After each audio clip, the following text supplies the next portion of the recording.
وإذا قرئ القرآن فاستمعوا له وأنصتوا لعلكم ترحمون জোরে বলুন সুবহানাল্লাহ।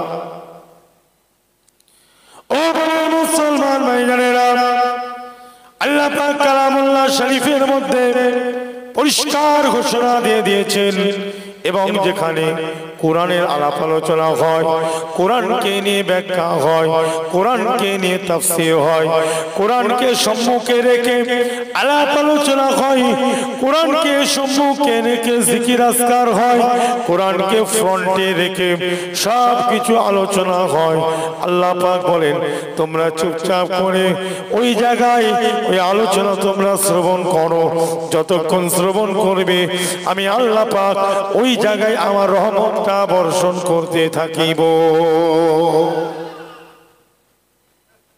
আমরা এখানে বসে আছি কিসের জন্য? কোরআনের আলোচনা, দরুদের আলোচনা, সালামের আলোচনা যতটুকু হয় ততটুকুই ভালো, নাকি? যতটুকু হয় ততটুকুই ভালো। সেই জন্যই জলসা দেওয়া, সেই জন্যই জলসা দেওয়া, অন্য কোনো নিয়ত নাই। আল্লাহ রাসূল আউলিয়া কেরামদের কিছু আলোচনা শুনবো, তার সঙ্গে একটু দোয়ার মাহফিল হবে, তাই তো নাকি গো? জি, বড় হুজুর পীর কেবলা, মিজলা হুজুর পীর কেবলা, ছোট হুজুর পীর কেবলা। আমি ন হুজুরের কথা বললাম না, কেন উনি ওয়াজ নসিহত বেশি করতেন না। ন হুজুর ওয়াজ নসিহত করেন, ওয়াজ করেছেন বড় হুজুর, মেজ হুজুর, ছোট হুজুর।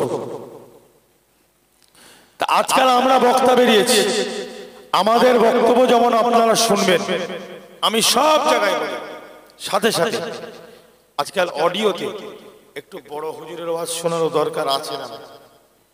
অডিও আছে না? অডিও, মোবাইল অডিওতে বড় হুজুরের ওয়াজ শুনবেন, মধ্যে মধ্যে মেজ হুজুরের ওয়াজটা শুনবেন, মধ্যে মধ্যে ছোট হুজুরের ওয়াজ শুনবেন।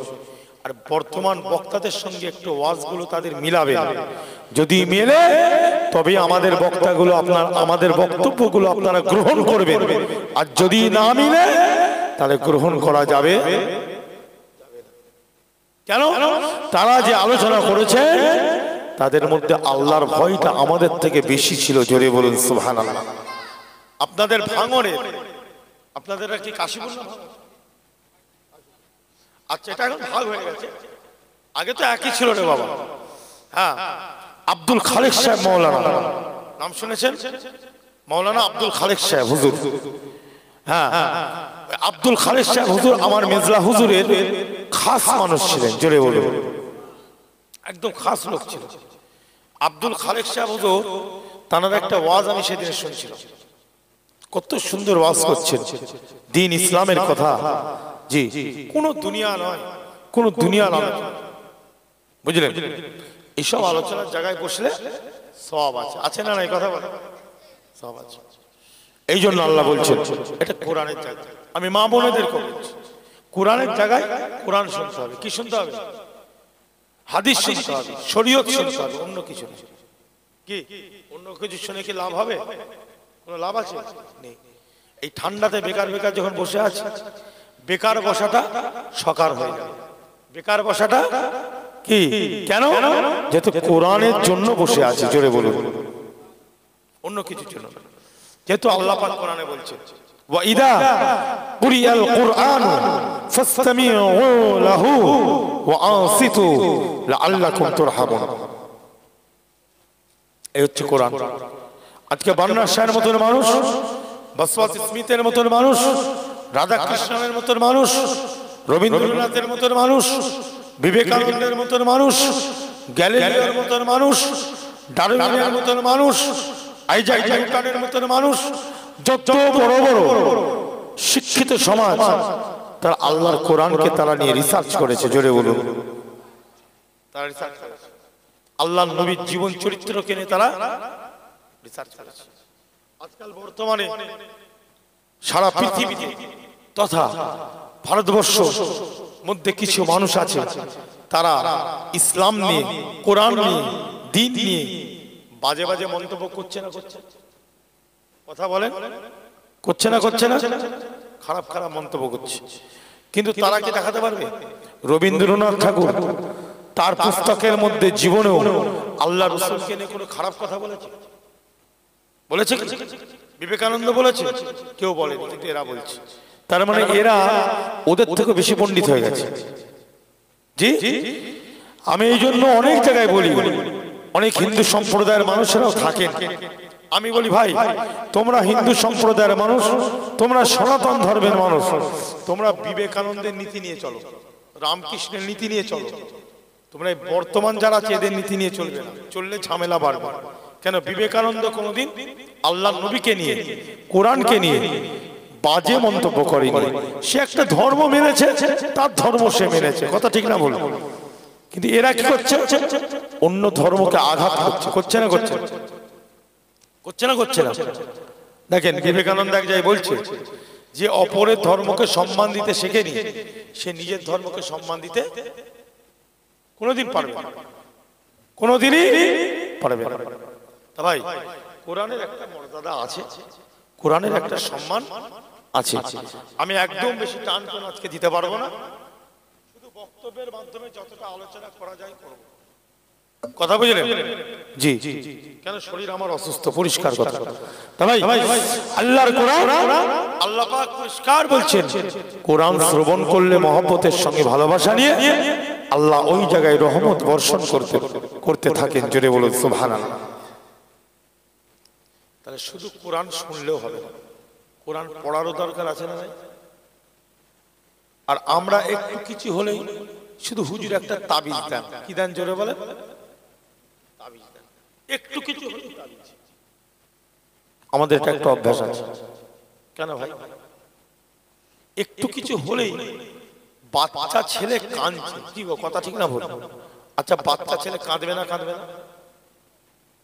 আমি অনেক দেখেছি, হুজুর আমার বাচ্চাটা খুব কাঁদে, একটা তাবিজ দেন যেন না কাঁদে। এটা কোনো কথা হলো? তো মাথা মোটা ভেড়ার মতো কথা। হ্যাঁ, বাচ্চা ছেলে কাঁদবে না? বলেন বাচ্চা ছেলে কাঁদবে না? জি, কি মুশকিল বলে একটা তাবিজ দেন। ভালো করে বলুন, জীবনে পড়াশোনা করলো নি, ফিরিকানা সাইকেল নিয়ে ঘুরে, পরীক্ষার সময় এসে গেছে, হুজুরের কাছে হুজুর তাবিজ দেন আমার ছেলে যেন পাস করে যায়। আর সারা জীবন তাবিজ দেন পাস করে যায়। দেখেন কি অবস্থা। এই তাবিজটাকে যেন আমরা মনে করে নিয়েছি একটা বাদাম ভাজা আর চানাচুর। তাবিজটাকে কি মনে করছি? বাদাম ভাজা, চানাচুর ভাজা। তাবিজ দিয়ে দেন, ব্যাস হয়ে গেল। আর পড়াশোনা কিছু করতে হবে? কোরআন শরীফ পড়াও বন্ধ। আমি তাবিজের বিরুদ্ধে নই, অবশ্যই তাবিজ দরকার আছে, আল্লাহর কালাম। কিন্তু কখন, কোন সময় ব্যাপার আছে না? নাই যখন তখন তাবিজ দেন। তাহলে আপনি কখন নিজে কোরআনটা পড়বেন? বলুন। আজকাল অনেক মানুষ আছে তারা তাবিজ দেয়, নিজেরা কোরআন পড়তেই জানে না। নিজেরা কোরআন, আবার এই কথাটা দিয়ে আবার এক শ্রেণী মানুষ বলে তাবিজ বাঁধাই যাবে না, তাবিজ বাঁধা শিরিক। কি বলে? জোরে বলে তাবিজ বাঁধা শিরিক। ওদের আবার শব্দ হচ্ছে কথায় কথায় শিরিক শিরিক শিরিক। আর কি বলে? আল্লাহর নবীর হাদিসে আছে, আল্লাহর নবী তাবিজকে ধরে ছিঁড়ে ফেলে দিয়েছে। ঠিকই বলেছে, কথাটা ভুল বলে, ঠিকই বলেছে। আল্লাহর নবী কিন্তু এটা করেছে, কিন্তু এটা তাবিজ নাই, এটা হলো তামিমা। জোরে বলেন কি? তাবিজ আর তামিমার মধ্যে তফাৎ আছে, আছে না নাই? জোরে বলেন। তাবিজ আর তামিমার মধ্যে তফাৎ আছে। তামিমা মানে লিসানুল আরাবিয়া যদি আপনি খোলেন, তখনকার যুগে কিছু মানুষ হার, সুতো, এরকম বিভিন্ন জিনিস তারা গলায় হাতে বাঁধত। যে হারটা বাঁধলে, এই সুতোটা বাঁধলে আমার শরীরটা, আমার শরীর ভালো হয়ে যাবে বা আমার অমুক ভালো হয়ে যাবে। ওইগুলো সাহাবায়ে কেরামরা কি করতেন? ছিঁড়ে ফেলে দিতেন। হাদিস পাকের আরবিতে এবারও কিন্তু তাবিজ লেখা নাই, লেখা আছে তামিমা। ওই শেগর যারা বাঁধে এইগুলো কিন্তু অ্যাকচুয়ালি এরা বাঁধে, কিন্তু এগুলো ঠিক ঠিক এ নয়, কুসংস্কার। কথা বুঝলেন? কিন্তু একটা দলিল আবার আছে। কি বললাম? একটা দলিল আছে। লুকমান হাকিম নাম শুনেছেন? লুকমান হাকিম, লুকমান হাকিম কিন্তু উনি হাকিম ছিলেন। উনি আবার গাছগাছরা জঙ্গলে গিয়ে গাছের সঙ্গে কথা বলতেন, গাছ ওনার সঙ্গে কথা বলতো। জোরে বলুন। লোকমান হাকিম গাছ দিয়ে বিভিন্ন শেকড় দিয়ে উনি কিন্তু ওষুধ দিতেন। কেন? উদ্ভিদ মানে একটা গাছ, গাছের জীবন আছে না নাই? এবার এক একটা গাছের কিন্তু এক একটা উপকার আছে। যেমন আপনি শেকড়টা, যেমন তার একটা রসের ব্যাপার আছে না নাই? জি। আবার অনেক, যেমন আমরা গাছগাছরা খাই না বলে, খাই তো গাছগাছরা খাই না, শাক সবজি এই ব্যাপার। কিন্তু তখনকার যুগে কি করতো এরা? ওই পাথর, বিভিন্ন পাথর বা বিভিন্ন সুতো, এই জিনিসগুলো ওরা হাড্ডি ফাড্ডি বেঁধে তারা বলতো এইগুলো ঠিক করে দেবে। পাথর, হাড্ডি, এইগুলো তারা কি করতো? শরীরে ধারণ করতো। ওগুলো সব কি করতো? আল্লাহ রাসূলের সাহাবারা ছিঁড়ে ফেলে দিত। এটাকে বলা হয় তামিমা। কি বলা হয়? তাবিজ নয়, অ্যাকচুয়ালি তাবিজ নয়, উচ্চারণটা হলো তাবিজ। কি জোরে বলে? আওয়াজা ইউআফিজু তাআওয়িজান। এটা বাবের তাফঈল থেকে এসেছে। কি বললাম? বাবে, হ্যাঁ, সুলাসি মাজিদ। আওয়াজা ইউআফিজু তাআওয়িজান। এই তাবিজ মানে হলো পানাহ। আমরা বলি না আউযু বিল্লাহি মিনাশ শাইতানির রাজীম, বলি আউযু বিল্লাহ মানে কি? আল্লাহর কাছে আমি পানা চাইছি। কিসের উপরে? শয়তানের। কি? শয়তান থেকে, তার কুচক্র থেকে, তাই তো? শয়তান এবং তার কুচক্র থেকে আমি আল্লাহর কাছে পানা চাইছি। এই আউযু থেকে তাবিজ, এটা হচ্ছে মাসদার। কি জোরে বলে? তাফঈল থেকে তাবিজ।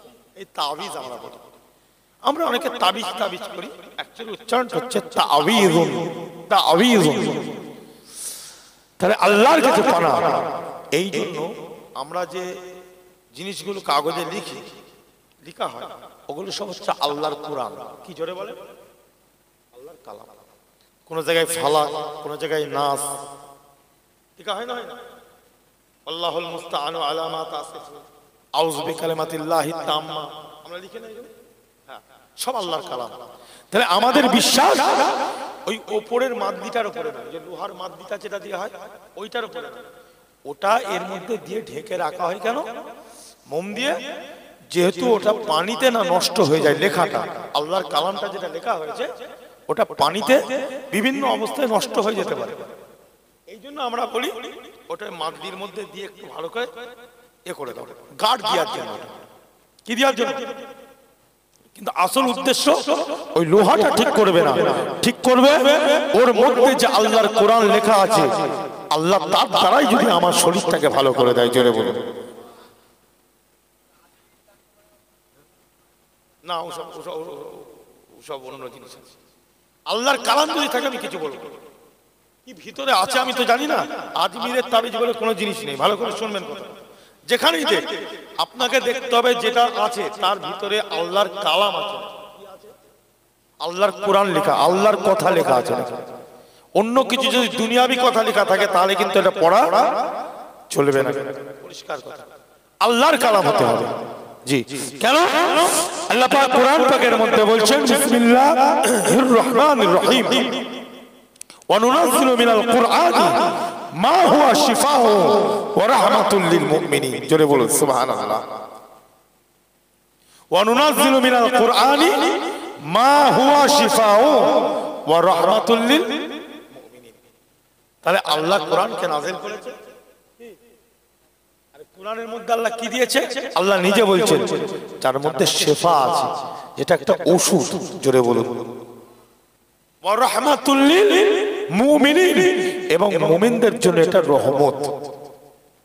তাহলে কোরআন হচ্ছে একটা কি? ওষুধ, মেডিসিন। আচ্ছা বলেন, আমাদের কাশি হয়তো, এই যেমন গলা বসে, এখন আমি অ্যান্টিবায়োটিক খাবো? খাইনি অবশ্যই, যদি খাই খেতে হবে। ডাক্তার বললে অ্যান্টিবায়োটিক না খেলে হবে না। তাহলে অ্যান্টিবায়োটিক যেটা খাচ্ছি, এই ওষুধটা এর মধ্যে কি আছে আমি কি জানি?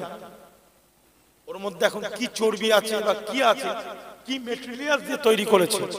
অনেক হারাম জিনিস তো থাকতে পারে, পারে না বলেন। আজকে দেখবেন আমাদের কাশি হয়, আমরা ওই কাশির ওষুধ খাই, ওতে লেখা আছে দেখবেন অ্যালকোহল লেখা আছে না নাই বলে, আছে না নাই অ্যালকোহল? অ্যালকোহল মানে কি? মদ পান করছি, জি মদ পান করছি। শুধু তাই নয়, আরো আপনি দেখেন অ্যালকোহল সিরাপের মধ্যে অ্যালকোহল থাকে, আমরা মদ পান করছি, কি তার কি মদ পান করা যাবে? আপনাকে আরেকটা কথা বলে শোনো, আমরা টাকা ইউজ করি, কি গো 500 টাকা, 1000 টাকা, 2000 টাকা, ওতে কার ফটো আছে বলো তো? ফটো তোলা হারাম না হালাল? বলেন বলেন বলেন, কথা বলেন, হারাম তো। আর যে টাকাটা আপনার পকেট থেকে বের করেন টাকা, আর আমার পকেট থেকে বের করছি, মহাত্মা গান্ধী টাক মাতালিয়ে দেখবে এখানে বসে আছে, তাহলে টাকা পকেট থেকে ফেলে দিয়ে মসজিদে ঢুকবে। খালি ফতোয়াবাজি, ফতোয়া মুফতি দিয়ে দিলে হবে না, ফতোয়া বুঝে শুনে দেওয়ার দরকার আছে না? কি গো পকেটে ফটো নিয়ে মহাত্মা গান্ধী, কি গো তার ফটো নিয়ে আল্লাহু আকবার, আর মাইকে উঠে বসে ফটো তোলা হারাম, ফটো তোলা না যায়, আর মহাত্মা গান্ধী টেকর ফটো নিয়ে ঘুরে বেড়াচ্ছে। আর কদিন বাদে কি করবে দেখবে, ও মহাত্মা গান্ধী থাকবে। আমি একটা খবর পেয়েছি, আমার কাছে কি হবে জানি না, কিন্তু আমি পেয়েছি এই 24-এর বাদে এই টাকা 500 টাকা 2000 টাকার উপরে আর মহাত্মা গান্ধী থাকবে না, ওখানে রাম এসে যাবে। কি এসে যাবে জোরে বলে? এবার কি হয় বলে? তাহলে ফতোয়া দিতে গেলে একটু ভাবনা চিন্তা করে দেওয়ার দরকার আছে।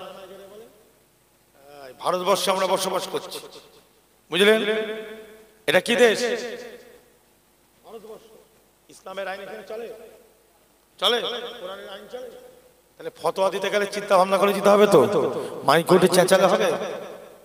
হ্যাঁ, ঘুরিয়ে যখন তোমাকে ধরবে তখন কি হবে? এই যে আমি যখন ঘুরিয়ে ধরলাম, জি তখন কি হবে? আচ্ছা টিভি, টিভি রাখা চলবে না চলবে না ঘরে? সকলে বল, চলবে? কেন চলবে না? টিভিতে সিনেমা হয়, কি হয়? ড্যান্স, সিনেমা, নাচ গান, ছেলে মেয়ে, কিন্তু ওই টিভির মধ্যে আবার ভালো জিনিস আছে না নাই? আমি যদি বলি ওই টিভির মধ্যে আবার কিছু চ্যানেল আছে যেগুলো ইসলামিক চ্যানেল, আছে না? তাহলে টিভি হলো চলবে না, টিভি চলবে না, ঠিক আছে, ভালো কথা। আচ্ছা ভাই, টিভি যদি না চলে তাহলে মোবাইলটা চলবে? এ তো আরো খারাপ।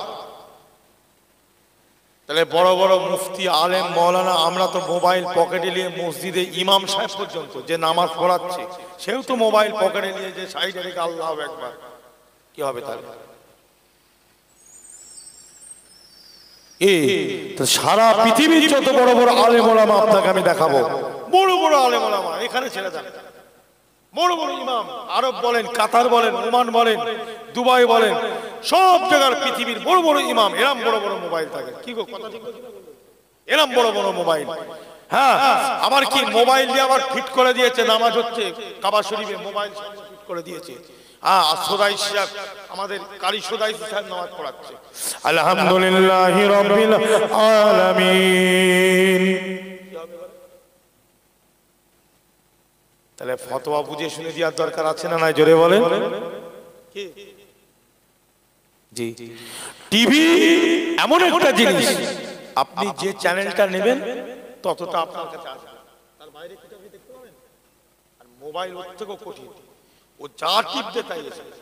ঠিক বলছি না ভুল বলছি? যা লিখবে ওতে, যা লিখবে, যত ভালো জিনিস লিখবে আসবে, আর যত খারাপ জিনিস লিখবে টিভির থেকে এই ভালো নাই খারাপ, এটা আরো খারাপ। এবার কি হবে? অতএব শোনেন, টিভিও হারাম নয়, মোবাইলও হারাম নয়। আমি বলে যাচ্ছি শোনেন, হারাম বলা চলবে না। হারাম বলতে গেলে তার দলিল দিতে হয়, কথা ঠিক না? হারাম বলতে গেলে হারামের দলিল দিতে হবে না? হারামের দলিল কোথা থেকে পাওয়া যাবে? জি, কোরআন থেকে, হাদিসে মুতাওয়াতির, ঠিক না? যদি ওইখানে না থাকে আপনি হারাম বলতে পারবেন হট করে কোনো জিনিসকে? এই যে একটা মৌলী সাহেব উঠে বলে দিল কিয়াম করা হারাম, ও তো কায়দায় পড়ে গেছে। এবার অন্যজন হচ্ছে কিয়াম করা হারাম, হাদিসে দেখাও, মুতাওয়াতির হাদিসে দেখাও, ব্যাস মুখে হারাম থাকলে হারাম বলে দিলে হবে না? তাহলে এই মোবাইল যখন তৈরি হয়েছে, ইমাম আবু হানিফা কি তখন ছিল? ইমাম শাফি ছিল? ইমাম আহমদ ইবনে হাম্বল ছিল? ইমাম মালিক ছিল? বলেন ছিল? তাহলে আপনি হারাম হারাম করছেন। মুসনাদে এর কোনো নামই নেই, কোরআন হাদিসে এরকম কোনো নামই নেই। রাসূলুল্লাহ শুধু বলেছেন তাসবির, ফটো। কি ফটো? কেমন ফটো? তখনকার যুগে খোদাই করা হতো। কি করা হতো?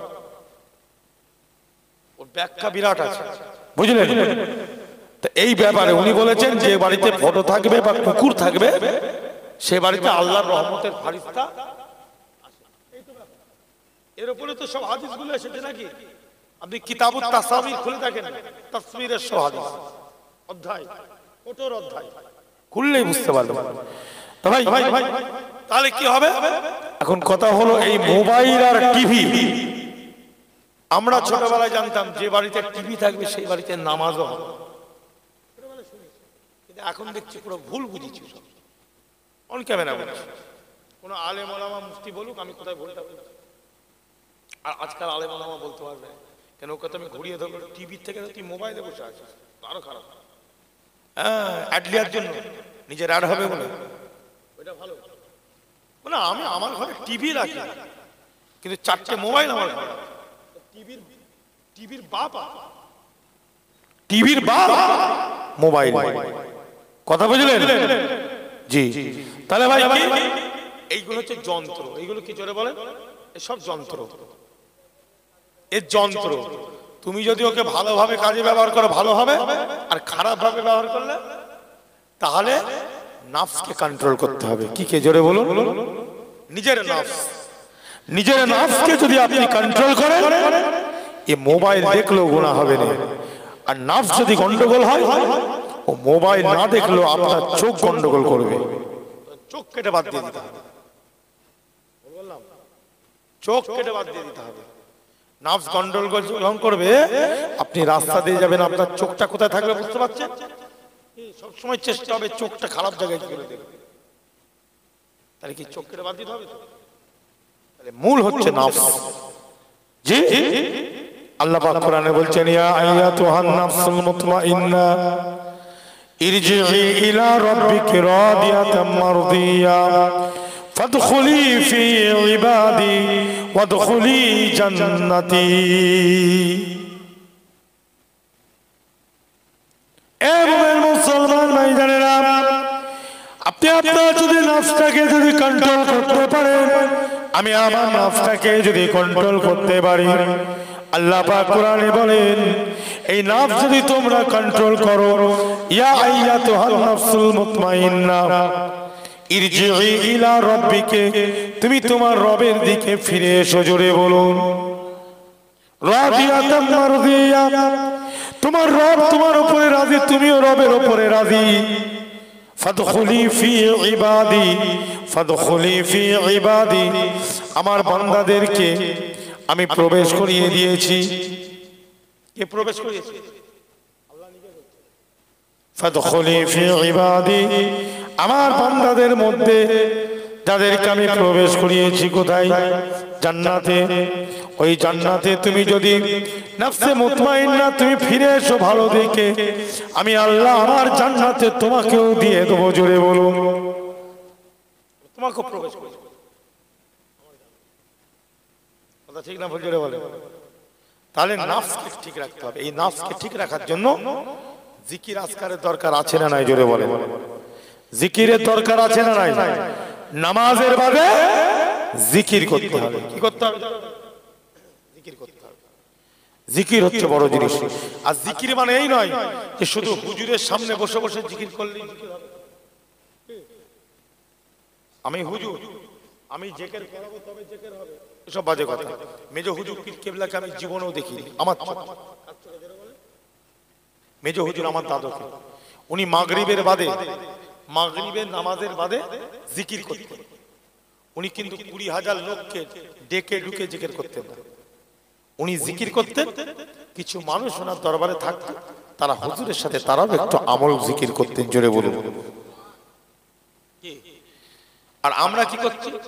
জিকির করছি, গরু, বিরিয়ানি, আলু সব ফেলে জিকির হচ্ছে। তার মানে কি ওরা জিকিরের জন্য এসেছেন, ওরা গরু খাওয়ার জন্য এসেছেন? কি গো, কথা বুঝতে পারছেন? হ্যাঁ। আর মেজো হুজুর পীর কেবলা জিকির করতেন, ফুরফুরার কথা বলছি আমি, ফুরফুরার দরবারের কথা। বাস্তব বাস্তবই থাকবে, একটা মিথ্যা কথা বলা যাবে না। যাবে? নিজের চোখে দেখেছি মেজো হুজুর পীর কেবলা মাগরিবের নামাজ পড়তেন, নিজে মাস করতেন, নিজে জিকির করতেন। ওনার দলিলে যারা থাকতো, কেউ আশেপাশে মাদ্রাসার ছেলে বা উস্তাদ, তারা এসে হুজুরের পেছনে বসে তারাও একটু জিকির করতেন। জোরে বলুন। হুজুর চিঠি দিয়ে অমুক করে, বাবা জিকির করবো আমি, তোমরা অমুক দিনে চলে এসো, গরু ফেলা হবে, বিরিয়ানি হবে, আলু হবে। আমাকে একটা প্রমাণ দিতে হবে, বুঝলেন? দাদা হুজুর পীর কেবলা যে ইসালে সাতটা কায়েম করেছেন, মুজাদ্দেদ জামান দাদা হুজুর পীর কেবলা। আর সিনিয়র মাদ্রাসা, তোমরা সিনিয়র মাদ্রাসা পড়েছো নাকি? পড়েছো? বলে শোনো, 1902 খ্রিস্টাব্দে তৈরি করেছে। কত জোরে বলো? পড়েছো তো? আর দাদা হুজুর যখন সিনিয়র মাদ্রাসা তৈরি করলেন, জীবনীটা খুলে দেখবেন কি লেখা আছে। দাদা হুজুর বলেছেন, আমি এই মাদ্রাসাটা তৈরি করলাম কেবলমাত্র কোরআন এবং হাদিস, ফিকহ ও দ্বীন পড়ার জন্য। কি পড়ার জন্য? দ্বীন পড়ার জন্য। এখন সিনিয়র মাদ্রাসায় যে পড়া হয়, ওখানে আর দ্বীন আছে? সত্যি কথা বলেন, দ্বীন আছে? আমরা 2006 সালে টাইটেল দিয়েছি। কারা? 2006 সালে কি দিয়েছি টাইটেল? মুমতাজুল মুহাদ্দিস। আর 2007 সালে, এই 7 সাল পর্যন্ত আমাদের পুরো সিনিয়র মাদ্রাসার যে আরবি গুলো ছিল, মুতানাব্বি থেকে নিয়ে, মাকামাতে হারিরি থেকে নিয়ে, সাবা মুআল্লাকা থেকে নিয়ে, হাফিজ ইব্রাহিম মিতরান, শৌকিয়াত, বুরদা, আইয়াম, বুঝলেন? আপনার বিভিন্ন এরকম কিতাব, অনেক ভালো ভালো কিতাব সব ছিল। 8 থেকে 12টা কিতাব, 7 পর্যন্তই হচ্ছে ছিল। 8 থেকে ওইসব কিতাব আর কি বললাম সব তুলে দেওয়া হবে।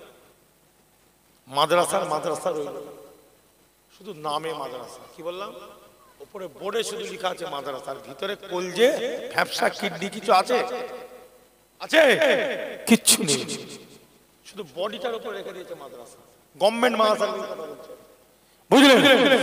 প্রত্যেকটা মাদ্রাসায় দাদা হুজুর পীর কেবলা লিখছেন। তোমাদেরকে পড়িয়েছে বোধহয় সাইফুদ্দিন হুজুর, হ্যাঁ?